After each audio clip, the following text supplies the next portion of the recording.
بسم اللہ الرحمن الرحیم۔ السلام علیکم۔ ایک عورت اپنے ہاتھ میں لاٹھی لیے راستہ ڈھونڈ رہی تھی۔ وہ زمانے کی مصیبتوں کی ماری ہوئی تھی۔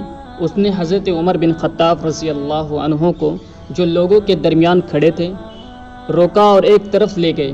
حضرت عمر رضی اللہ عنہ اس کے قریب ہوئے، اس کے کندھے پر ہاتھ رکھا اور اپنے کان اس کی طرف لگائے۔ حضرت عمر رضی اللہ عنہ نے کافی دیر تک اس کی نحیف آواز کی طرف کان لگائے رکھے اور اس وقت تک انحراف نہیں کیا جب تک کہ اس کی ضرورت کو پورا نہیں فرما دیا۔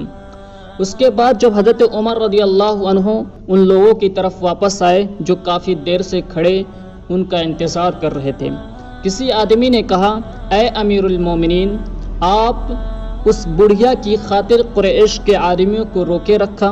حضرت عمر رضی اللہ عنہ نے فرمایا کہ تیرا ناس ہو، جانتے بھی ہو کہ یہ بڑھیا کون تھی؟ اس آدمی نے کہا کہ میں نہیں جانتا۔